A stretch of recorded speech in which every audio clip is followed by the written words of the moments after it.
Namun sebelum itu izinkan saya menyampaikan satu perkataan dari salah seorang sahabat Nabi, Pak. Dan kayaknya ini perkataan sangat penting bagi kita yang sering merasa sedikit amal padahal yakin adanya surga, yakin adanya neraka, yakin adanya pencatat amal para malaikat, tapi kayaknya amal itu nggak kencang gitu, Pak. Apa penyebabnya? Ternyata salah seorang sahabat Nabi yang bernama Abu Darda pernah mengungkapkan sebuah ungkapan yang ada jawabannya pada pertanyaan itu. Pernah mendengar nama Abu Darda? Siapa nama aslinya? Beliau memang tidak setenar Abu Hurairah, tidak setenar Umar bin Khattab, tidak setenar Abu Bakar As-Siddiq, karena kata para ulama beliau adalah salah satu sahabat Ansor yang masuk Islam paling akhir. Orang Madinah yang masuk Islam paling akhir, bukan di awal-awal. Namun walaupun demikian keutamaannya luar biasa, sampai Nabi pernah mengatakan beliau adalah hakim hadhil ummah, orang bijaksananya umat ini. Nabi pernah mengatakan sebaik-baik penunggang kuda adalah Abu Darda. Nama aslinya Uwaimir. Nama aslinya Uwaimir. Salah seorang sahabat Nabi yang banyak keutamaan, memiliki keistimewaan. Pernah mendengar, Pak, sebuah nasihat Nabi kepada seorang sahabat, jangan meninggalkan 3 hal. Yang pertama adalah jangan tidur sebelum witir, jangan meninggalkan sholat duha, dan jangan meninggalkan saum 3 hari dalam 1 bulan. Di antara sahabat yang pernah dapat pesan ini dari Nabi langsung adalah beliau, Abu Darda radhiyallahu taala anhu. Dalam sebuah riwayat beliau pernah mengatakan, "Awsani habibi," telah atau pernah memberikan wasiat kepadaku orang yang paling aku cintai. Apa wasiatnya? Beliau mengatakan bitalatin, dengan 3 perkara yang aku dianjurkan untuk tidak pernah meninggalkannya. Yang pertama kata beliau, bisiyami thalathati ayyamin min kulli syahr. Pertama wasiatnya untuk agar aku saum setiap bulannya 3 hari. 3 hari, yang kemudian ungkapan ini oleh sebagian para ulama dikaitkan dengan saum ayyamul bid. Tapi sebagian lain mengatakan tidak mesti ayyamul bid, yang penting 3 kali dalam sebulan. Malah ketika dikorelasikan dengan ilmu kedokteran, tubuh manusia itu perlu diistirahatkan dari makanan minimalnya 10 hari sekali. Ternyata ada hubungan, Pak. Makanya ketika berbicara saum 3 hari dalam sebulan, sebagian mengatakan tidak harus di ayyamul bid. Bisa di hari Selasa, Kamis, bisa hari Rabu, Jumat, Selasa gitu. Yang penting 3 hari aja sebulan, itu minimal. Karena pesan beliau ke Nabi begitu, pesan Nabi ke beliau begitu. Yang kedua kata beliau, pesannya adalah wassalatud duha, agar aku tidak meninggalkan sholat duha. Sholat yang dilakukan atau bisa dilakukan dari semenjak terbit matahari, setelah terbit matahari sekitar 7 atau 8 menitan sampai 10 menit, sampai beberapa menit atau 10 menitan sebelum zuhur, sholat duha. Tapi waktu terbaik adalah ketika anak-anak unta sudah mulai kepanasan, yang kemudian kalau dijamkan katanya sekitar jam 10 atau jam 11, itu waktu terbaik sholat duha. Yang ketiga beliau mengatakan adalah bi an la anam hatta utir. Rasulullah wasiatkan kepadaku agar jangan sampai saya tidur sebelum saya melaksanakan sholat witir. Yang kemudian dari ini pula menunjukkan tentang kebolehan melaksanakan witir sebelum tidur. Namun orang yang witir sebelum tidur kemudian malamnya sholat malam, dia tidak boleh mengulang lagi sholat witirnya, karena Nabi mengatakan la witrani fi lailatin, tidak ada 2 witir dalam 1 malam. Tidak ada witir dalam satu malam. Memang bagusnya witir itu dilakukan sebagai penutup sholat malam kita. Nabi mengatakan, jadikan oleh kalian sholat witir sebagai sholat penutup sholat-sholat kalian. Terbaiknya begitu, bagusnya demikian. Namun bagi sebagian orang yang kadang merasa khawatir nggak bisa bangun pagi atau kesiangan, maka bisa melaksanakan sholat witir sebelum tidur. Dan ini pun pernah dilakukan oleh sahabat Umar bin Khattab kalau tidak salah. Kalau Abu Bakar orang yang senantiasa sholat setelah tidur atau sebelum subuh, kalau Umar sebelumnya. Ini Abu Darda namanya, yang pernah dapat pesan dari Nabi dengan ungkapan demikian. Seorang sahabat juga yang pernah disampaikan oleh Anas bin Malik radhiyallahu taala anhu.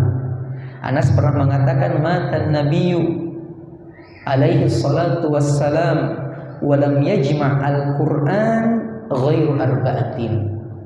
Ketika Nabi Shallallahu Alaihi Wasallam meninggal, maka tidak ada yang bisa mengumpulkan Al-Quran, atau diartikan tidak ada yang hafal Al-Quran seluruhnya kecuali 4 orang manusia saja. Kecuali 4 sahabat saja. Ketika Nabi wafat, yang hafal Quran penuh 4 orang, kata beliau. Siapa saja? Yang pertama beliau mengatakan adalah Abu Darda. Orangnya Abu Darda yang tadi, padahal masuk Islamnya belakangan gitu. Yang kedua kemudian adalah Mu'adz bin Jabal radhiyallahu taala anhu. Yang ketiga kemudian adalah Zaid bin Thabit radhiyallahu taala anhu. Dan yang keempat kata beliau, orang yang hafal Al-Quran adalah Abu Zaid. Ya, kalau filahimakumullah, seorang sahabat namanya Abu Zaid. Jadi punya keistimewaan, Pak. Ini juga membuktikan bahwasanya orang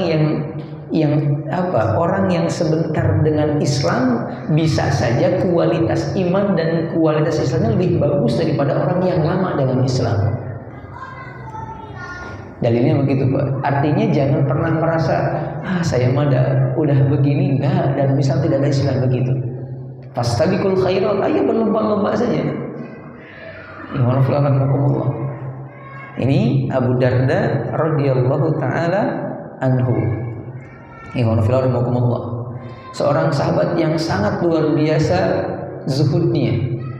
Seorang sahabat yang sangat luar biasa, tidak ingin berbuat kezaliman sekecil apapun. Beliau punya satu kendaraan Kaldaiba, tapi saya lupa namanya. Beliau pernah mengatakan kepada Kaldainya, wahai fulan, wahai titik-titik, saya lupa nama Kaldainya, wahai himar gitu ya, awas. Nanti kalau kelak hari kiamat kita dipertemukan oleh Allah, jangan pernah Anda menuntut aku untuk sesuatu yang tidak aku lakukan kepadamu. Karena demi Allah, selama ini aku tidak pernah memberikan kepadamu beban yang kamu tidak mampu memikulnya.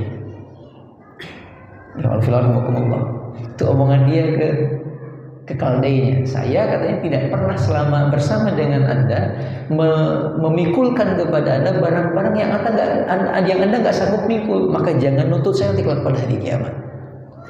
Jadi betul-betul sangat hati-hati. Sampai ada riwayat mengatakan ketika ada orang mau minjem kendaraannya, Kaldainya, dia mengatakan, awas, jangan lebih dari sekian yang dipikul oleh kendaraan saya. Diwanti-wanti gitu. Kenapa? Karena takut menzalimi. Kita kadang dipaksain aja gitu. Abu Darda rahimahullah.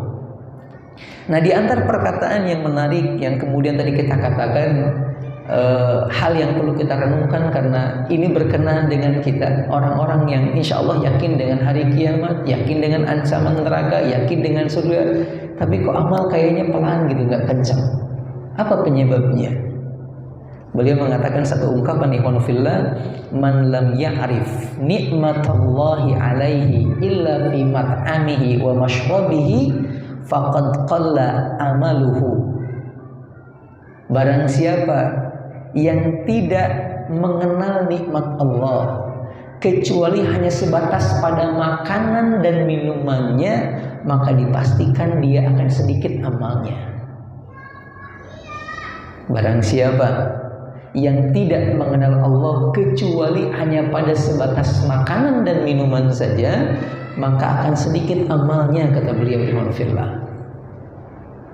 Maka akan sedikit amalnya. Malah beliau mengatakan berikutnya, wa hadara adzabuhu wa man lam yakun ghaniyan 'anid dunya fala dunya lahu. Dan kelak nanti siksaan akan datang kepadanya, maka barang siapa yang tidak puas dengan nikmat dunia, maka tidak ada dunia untuknya. Ini kata beliau, Pak, ternyata penyebabnya ya sama kayak kita, persis banget gitu, Pak. Kenapa amal kita sedikit, kenapa amal kita agak kencang? Karena kita selama ini yang terpatri di otak kita, kenikmatan itu sesuatu yang terasa di fisik saja gitu. Dapat uang, dapat gaji, wah syukuran, alhamdulillah, bagus, nggak ada salahnya gitu. Dapat makanan enak, luar biasa. Dapat hal yang lain, luar biasa. Tapi ketika dapat sesuatu yang berhubungan dengan katakanlah iman, Pak, yang tidak langsung terasa hasilnya ke fisik, kita kurang mensyukurinya.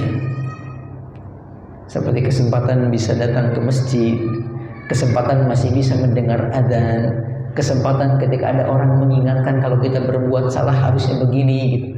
Itu kan kenikmatan yang lebih besar. Kenapa? Kalau makan sebatas bisa menyelamatkan kita dari kelaparan, tapi hal-hal yang tadi walaupun sepele bisa menyelamatkan kita dari adab Allah Subhanahu wa taala. Sekedar orang gitu, jangan marah, kan begitu, Pak. Ini kan ngingetin anak datang kita marah lalu mengatakan, ya Bapak jangan marah, la taghdab walakal jannah, jangan marah bagimu surga. Itu kalau kita sadari, Pak, itu nikmat hebat itu gitu. Kenapa nikmat hebat? Karena ketika kita betul-betul tidak marah gara-gara itu, subhanallah, kita termasuk orang yang hebat, Pak. Bukan Nabi pernah mengatakan, laisa syadidu bisur'ati innama syadidul ladzi yamliku nafsahu indal ghadab. Orang kuat itu, orang hebat itu bukan orang yang mampu mengalahkan orang lain dalam berbulan, tapi orang yang mampu menahan hawa nafsunya ketika marah muncul dalam dirinya. Ini yang rahimakumullah, kita diberi peluang untuk jadi orang hebat tuh dengan teguran si kecil gitu. La taghdab walakal jannah. La taghdab walakal jannah. Luar biasa, ikhwan fillah rahimakumullah. Maka menjadi penting kemudian kita selain berpikir tentang bagaimana terkait masalah perut, makanan dan segala macam, kita pun harus berpikir bagaimana agar kenikmatan-kenikmatan yang lain yang selain itu yang lebih penting betul-betul bisa kita nikmati dan betul-betul bisa bertambah, ikhwan fillah rahimakumullah. Dan mudah-mudahan hadirnya kita pun pada malam ini itu bagian dari usaha kita untuk mensyukuri nikmat Allah Subhanahu wa taala.